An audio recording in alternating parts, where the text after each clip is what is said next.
Johnny Carl Davis, a.k.a. Odie, who got hung just a little while ago in the film, but is here somewhere. Check the jail, they might be in there. Yeah, let's check the jail. Crazy.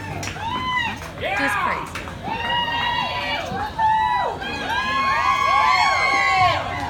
All right, so Willie, just a little while ago, you were watching the film along with all these folks, looking through the window, watching a film I imagine you haven't seen in quite some time. What was that like?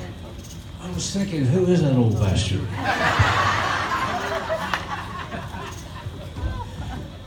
This town exists because of this film.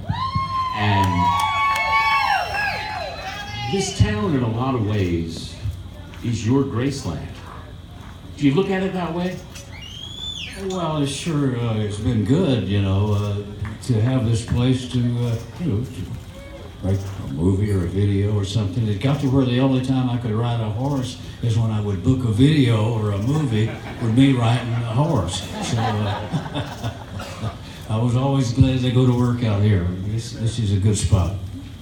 It's a spot that is also your home. And this headquarters that we're sitting on the porch of, you're often, in the rare times that you're actually at home and not on the road, playing dominoes in there. I mean, this is a functioning clubhouse. Gambling hall, yeah. This is a casino.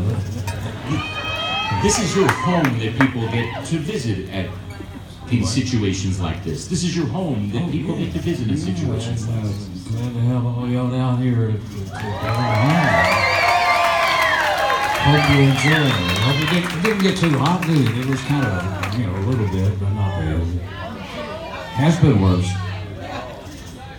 Bill Wittliff wrote this film, directed this film, passed just a couple of weeks ago. You loved working with Bill Wittliff. Oh, we had so much fun together. We had a lot of luck, too, working together. We did Barbarossa and all of this now. So he was my buddy, and we miss him. He was one of the few people, reportedly, allegedly, that could give you direction, and you'd take it as an actor. Well, I was acting like I was taking it.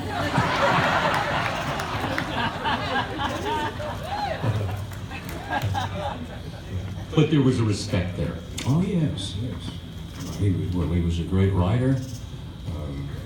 He wrote a lot of good stuff, and he was also a good producer and a good friend. There are a lot of folks that have their own idea of what the album was and the story that it told of redemption, of sin, of the other. There's so many layers. It starts as almost Genesis. There's a biblical element to The Red-Headed Stranger, the album that Bill was able to turn into a screenplay that worked the way it did. Well, I thought it was natural for a movie. When I was writing it, putting it together, I thought it would be a good movie.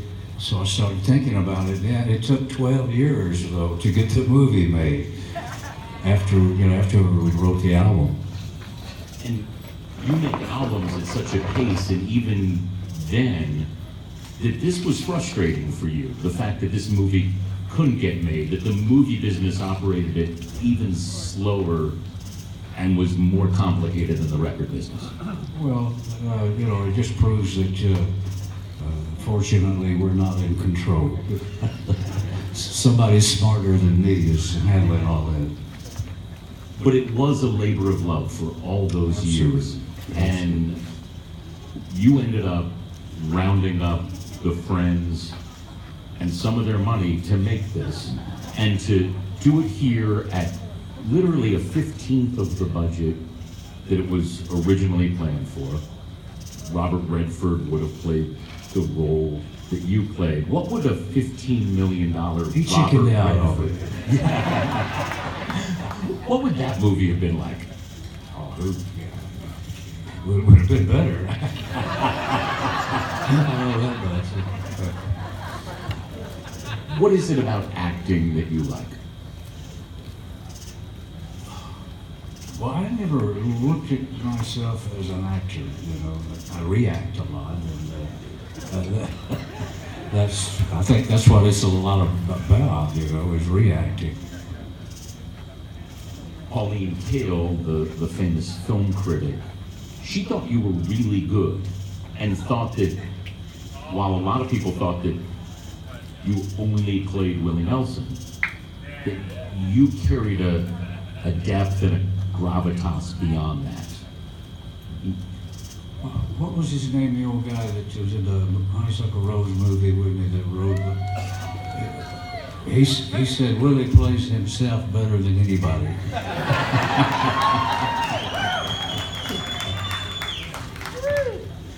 Dave Anderson down there, you had to, over the years, talk to a bunch of directors about what they expected and what they were going to get from Willie.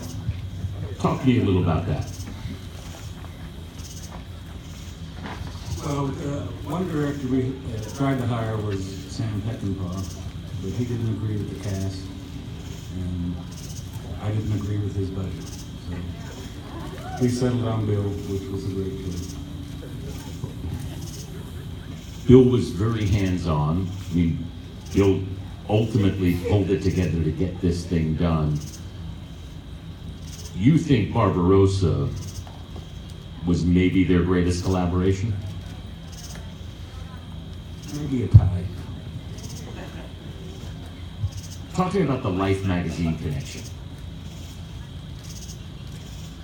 Well, Cheryl McCall was a friend of the family, and she wrote for Life magazine back then and was going to cover the movie, and because of her friendship, we gave her carte blanche.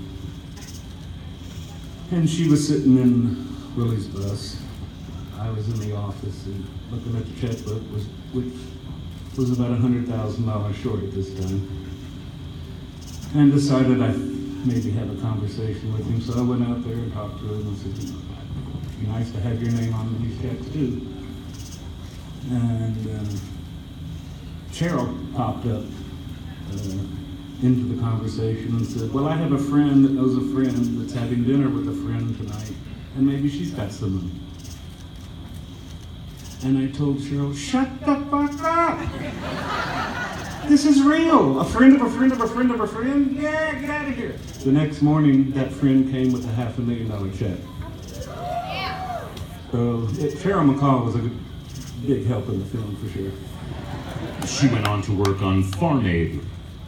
Carolyn has been the brains behind Farm Aid ever since it started. Her and all those great gals up there who help her do Farm Aid and write the letters and send out, collect money and pass it around to what we hope is the right people. But Carolyn Mugar not only is a great friend, but she came up to the front with a check for a lot of money to make sure that I could do the payroll on this movie and keep it going. So thank you, Carolyn.